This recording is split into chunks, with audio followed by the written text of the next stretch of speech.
miyung Anggendanu ngayung ingkang ketaman Rudatin anjegreg pindha Tugu Srukarta nenggih pamadyaning Pandhawa Raden Arjuna ya Raden Janaka kawis tinggal nandhang Sungkawa awit mulat penandhangi kawula ingkang kasangsaya sinangsaya miwah ngrembakaning kamurkan lan kathah wong culika sak nggon-nggon ngantos wong cilik sesak-sesek sesenggukan karonta-ronta katulo-tulo bebasan kesrimpung dandung ora ketulung sesambat esuk sore datanana mendhane pramila karya sumengkawaning galih Dyan Arjuna datan mubah datan musik ngeninken cipta mrih antuk margi pepajar kocap Sang Wawong Agung Kyai Lurah Semargya merpake unggihaning Sang Abagus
Andra ingkang puspitarum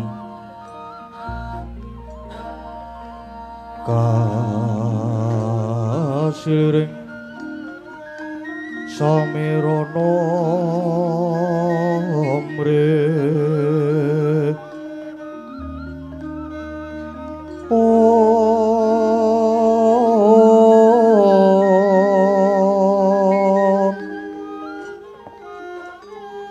sekar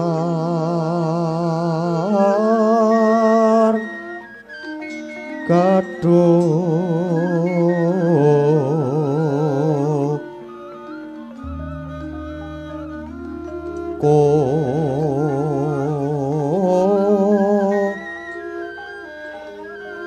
ngas kandanyo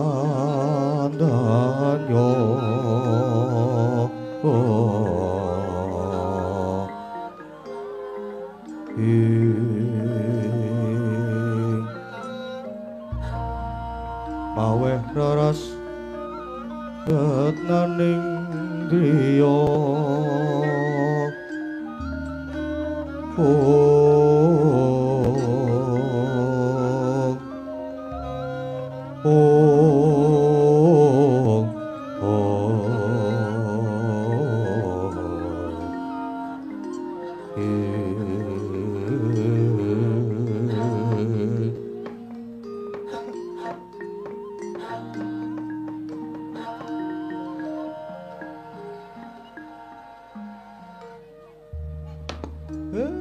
Blagagag ugag sadulita mel den Dara Arjuna kula ngertos saurating manah jangandika ngulat kawontenaning para kawula dasih mongko kawula ingkang sami boten ngertos kendhang kimpul pojok plereting lelakon nanging sami dados kurban kasempya ing ngaradan ngoten to den Kakang Semar ora keduga rasaku merga pepeteng iki malah saya ndadra ngendi papan sing ana mung sarwa cecenggelan mula nggonku meneng ciptaku mung golek pepadang besok kapan bisa antuk banyu bening kinarya memayu hayuning nusa bangsa nggih Den inggih pancen lakon iki nek dijarke mawon niku boten becik Lah nek jane mono Ngamarta Pandhawa niku jane pun leres nanging sederek dika nggih para Kurawa nika kula wonten kahanan kados ngaten mesti nggih namung sami meneng mawon. Merga Kurawa niku awan bengi sing dipikir mung seneng-seneng tok. Mula Kurawa niku watake nggih mboten tebih kaya watake kewan. Merga kewan niku ya mung mangan seneng-seneng lan sanggama. Mongko nggih pun dielingke kalih alam lindhuping 7 sahari gunung mledhos. Banyune segara mumbul. Udan barat lesus kaya pinusus. Larang sandang pangan wadine Kurawa isih kok berseneng-seneng lan ora menggalihake kawulane. Nyatane wae wiwit ratu nganti tekan ayaka pangambating praja cak-cakane kabeh ya wis ora bener. Ana sing semiran ming separo.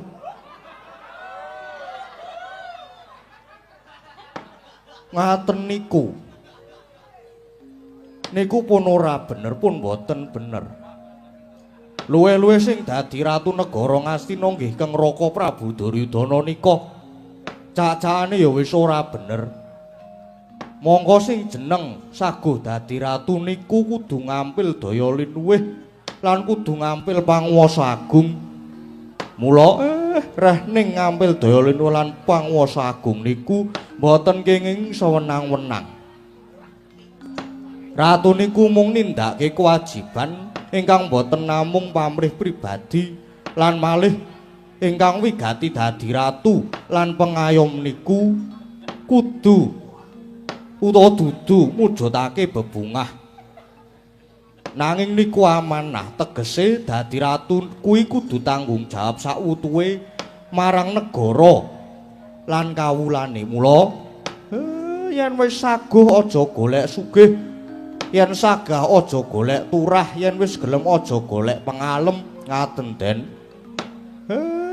Dilalah kok negara Ngastina niku diasta dening Kang Raka. Dilalah cobi. Kok aduh.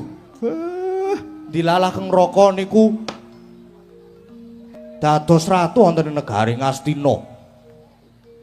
Inggih Prabu Jaka Pitana saniki malah peperintahane malah saya ora karu-karuan. Mongko Duryudana lan Kurawa niku angel didandani, angel dikandhani. Senengane golek wah sugih ning boten wani kurban, ora gelem nanjake kesugihane ya Kurawa nika. Lah niku Den, lah sing perlu dieling-eling negara Ngastina nika saksedane Kang Rama Swargi Prabu Pandhudewanata Ngastina lajeng dititipke Kang Wa Adipati Desa Rastra. Ning ibarat ngemut gula krasa legi banjur moh nglepeh. Kepraban Ngastina banjur dilintirke menyang Kang Raka Jaka Pitana nganti tekan saniki. Nanging ala niku mboten badhe tumama ing becik. Mang percaya mawon. Besok wayahing mangsa kala negara Ngastina mesti wangsul wonten panguwasane para Pandhawa. Iya Kakang. Banjur prayogane Arjuna kudu kepiye Kakang Semar? Pun Den, mumpung sampeyan isih jembar kalangan isih padhang rembulane, mang tindake sak becik-becike merga sampeyan niku diarep-arep makarya supaya leladi kangge nusa bangsa lan negari. Napa malih jandika niku dikekudang sing bakal saged nurunake sejarah ratu. Pun niki mumpung Jawata badhe matedhaken wahyu pepakem Makutha Rama, manggayu nggih Den Ndara Arjuna. Caritane satriya linuwih amardi mring kautaman tan pekat mring pangestine ngesti hayuning ayun winasuta pabrata jejaring panggayuh. Kakang Semar, biar padang terawangan persasat lumampahing wanci panglong kepapak obor sosro dupi aku midhanget kabeh pengendikane Kakang Semar. Kang mangkono tak suwun amung puja sesanti lan puja mantra uga pengesune Kakang Nayantaka. Muga kawruh lan ngelmu dadi kancaku, akal lan budi dadi cagakku, kapitayan dadi gegonelanku, sabar dadi pusakaku, dharma kautaman dadi jejibanku, lan jujur suci kuwi kabeh dadi pangestiku. Arjuna semedya munggah ana ing ngarga Kutha Runggu. Arjuna sedya nggayuh wahyu pepakem Kutha Rama Kakang Semar. Nggih, Den. Prayogi sanget niku. Margi pepakem Kutha Rama niku wulangan hasta brata. Pun mang tindake kula nderek ngawat-awati lan mang percaya mawon. Sinartan manteping rasa tumameng tumindak sarta linambaran ati suci pepayung budi rahayu. Sapa sing darbe sedya hayu mesti bakal manggih rahayu, Den. Ndara Arjuna.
Wana ingkang sinedya Basuke ingkang kaesti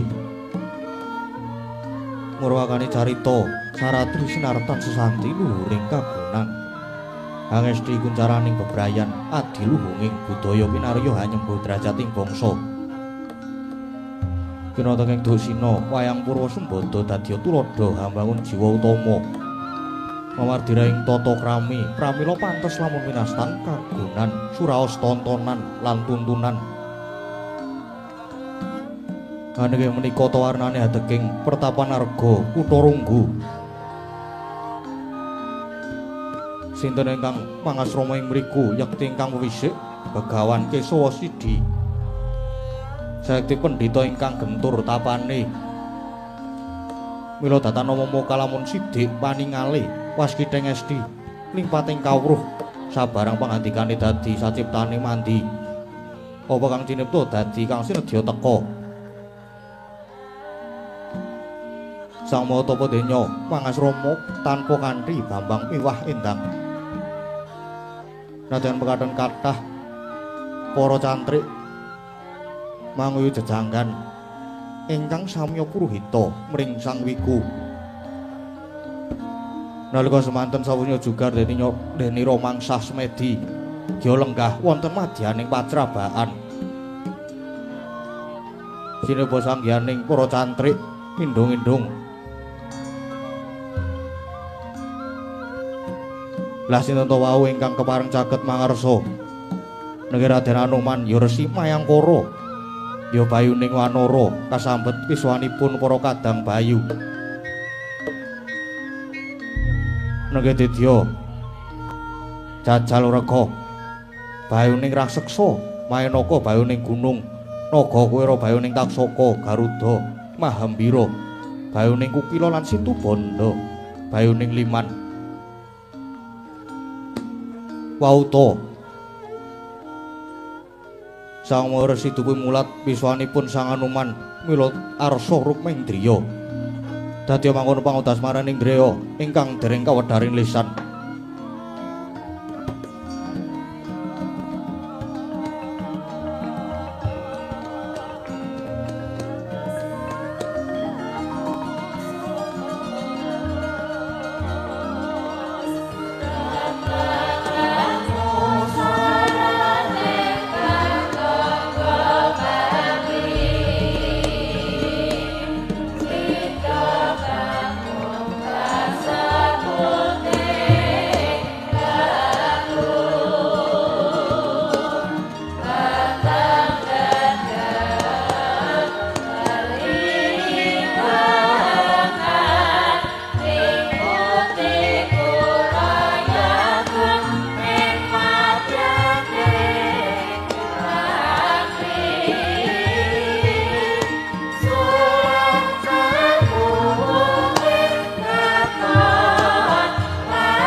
Sri Tinon ning wasewakan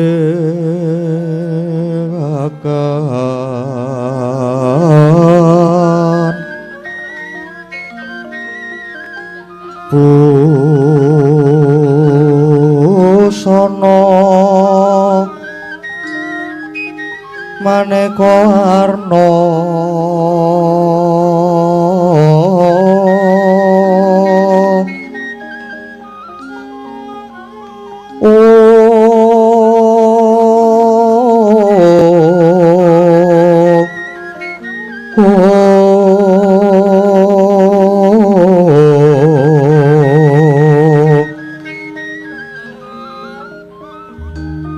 sebab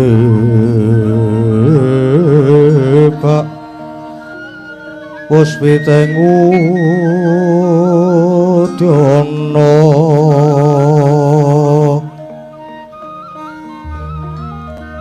miang panjerah saroro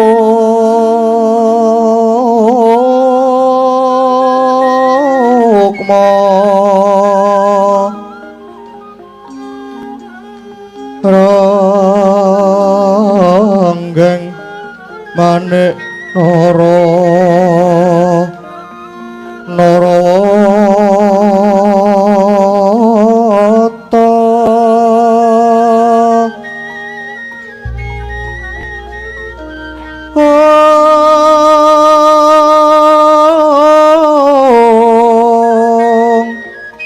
ana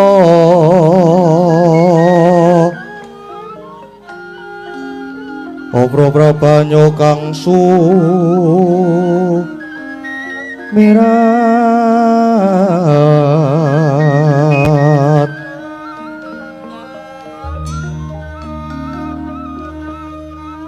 nyaring gejo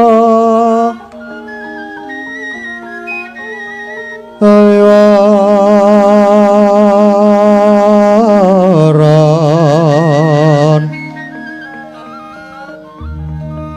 lereki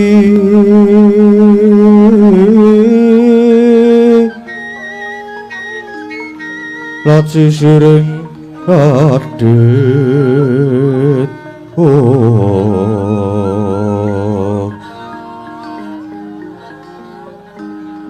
wimbo kekondom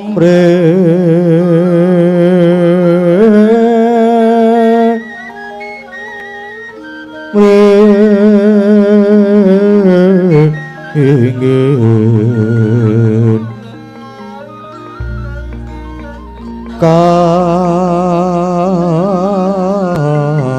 katiuping samirana mandra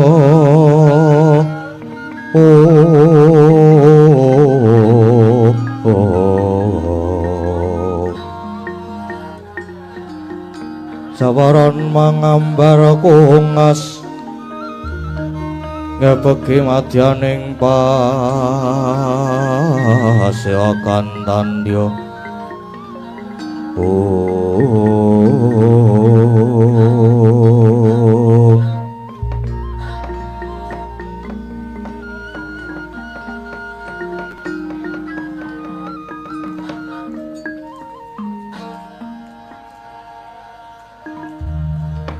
Hung ilahing astuna masidam mayangkara sause satata lenggah padha kanthi raharja piswanira Anuman duh Hyang Rama Dewaku inggih Premban awit ngundi pangestu paduka Premban saha kasembuh pangayomaning Jawata lulus raharja piswan kula kejawi saking menika ingkang abdipun Anuman ngaturaken sumengkaping pabekti mugi kunjuk wonten ngarsa paduka Hyang Adi Premban. Ya Anuman, jeneng sira ngaturake pangabekti wis dak tampa karya bombong ing penggalih. Mung wae pangestuku tampanana senggana Anuman. Inggih. Sangat anggen kula mundi dadosa jimat paripih. Semono uga jajal raka bayuning raseksa. Dikepara ngarsa nggonira marak suwan. Inggih. Saken dawuh ngaturaken pangabekti Premban. Ya wis dak tampa kanthi sukaning manah. Mengko to dhisik Anuman. Kaya wis sawetara nggonira sak kadang bayu. Tetruka mapan ana ing wukir kutha Runggu kene. Mongko nitik ningiring netra cupla-cupi Brahmanasari. Sajake ana wigati tumuli matura lan murih wijang satolo-tolo tak keparengake kepara maju piswanira Anuman. Non inggih ngestuhaken dawuh Premban. Enjra ingkang puspitarum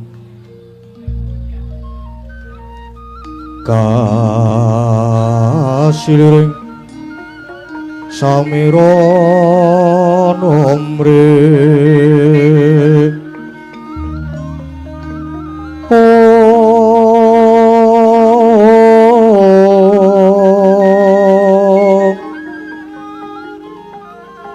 sekar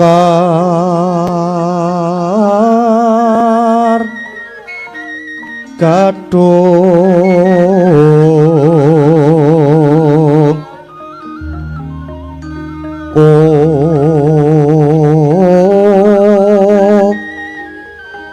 kas gandanyo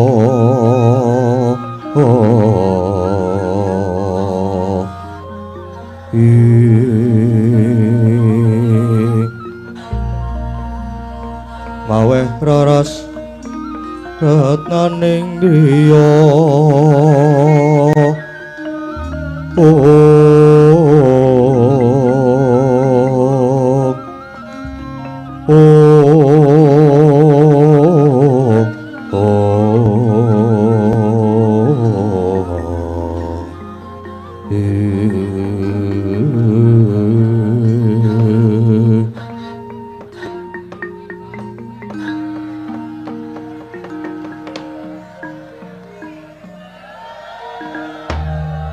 kepareng matur wonten ngarsa paduka Premban nanging cumadung deduka mbok bilih wonten lepatatur kula mangki nyuwun lumunturing sih samudra pangasami yaya Anuman kaya ora dadi ngopo sirna narasa wigih ringa-ringa duji mata punden kula Hyang Adi Premban pramila kula sekadang sami adedanggan wonten ngersanipun Sang Maha Muni esdining manah kula mboten sanes amung sumedya ngempek kanugrahanipun Sang Adi Premban kepareng wanuntuni margining kayuhanan miwah sampurnaning sangkan paran dumadi syukur mawi bagya menawi Sang Adi Premban kepareng nganguntapaken dhateng kamuksuhan dasat kula prapting delahan jersotaning manah kula mapan wonten ing Madyapada menika sampun dangu wiwit ngabdi dhateng Sinuwun Prabu Rama Wijaya ngantos samenika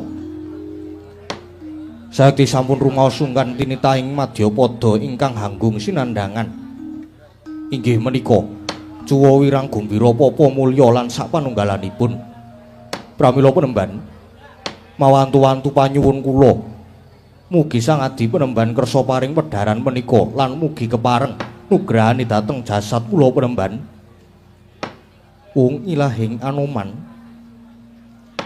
aturira daya-daya kaya wong nyidam cempaluk mongko wedharan iku ora kena sinangga entheng lan titi wanci iki kaya durung ana wenanging Hyang Widi ewadine samengko yen ana wanci prayoga mesti bakal tak wedharake Anuman inggih matur sembah nuwun Premban ingkang mekaten lajeng kepareng ingkang abdi cumadung dawuh Premban senggana Anuman malah kalenggan iki aku bakal munggah ning sanggar pamujan minta sing Jawata nindakake panemban sira wae Anuman sekadang sawetara tak tundung metu njaba ana pakaryan ingkang kudu mbok sangkul krana kalenggan iki kutha Runggu bakal ana tamu kang teka aja nganti tamu iki mengko ngrusak swasana bening temah dadi buthek swasana padang dadi peteng lan aja nganti ngridu nggonku bakal nindakake panemban senggana Anuman sigra-sigra yen permana kanca sigra ngraketa nawang sesangka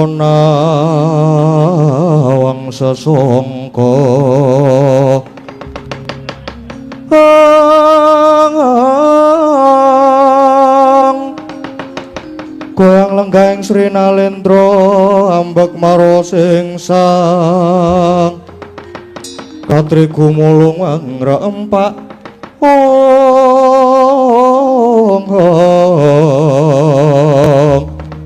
katri gumulung mangrembahing wadya Gurata Gurureka giri-giri Gurata Gurureka giri-giri kumregut makut mangajab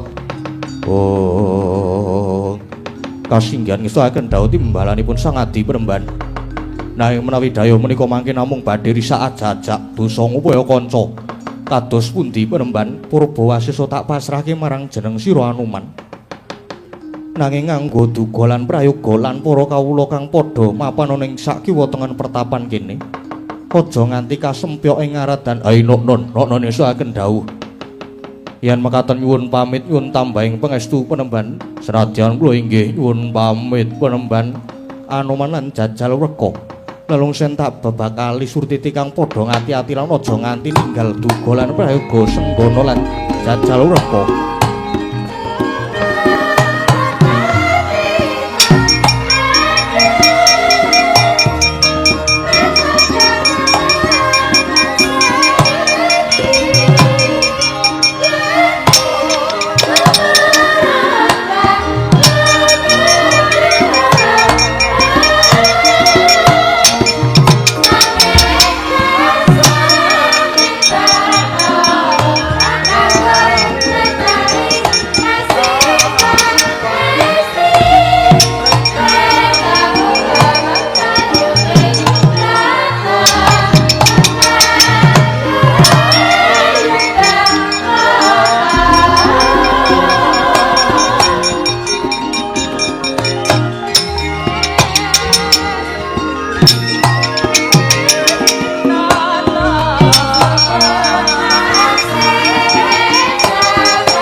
Bocah cantrik. Jenengmu ki cantrik sapa? Inggih.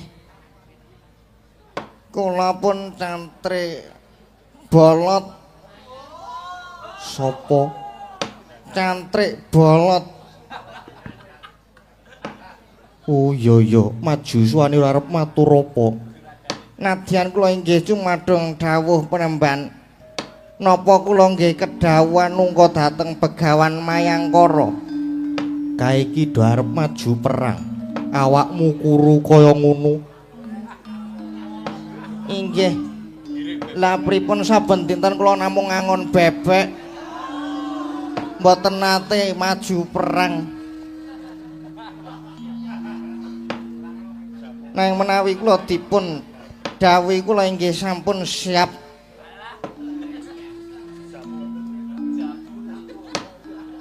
Kula niku ajeng kurungaken niki ning nek pun tumandang mah jan wow ngedapi-dapi saestu. Wis ora sah. Kula niku saben dinten mak endhog bebek lho. Wis ora sah. Kowe ngrampungke pakarelmu wae. Kalenggan iki aku bakal munggah ing sanggar pamujan. Wancine manembah sing disuwun muga sesantine tansah manggih mulya.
Jaya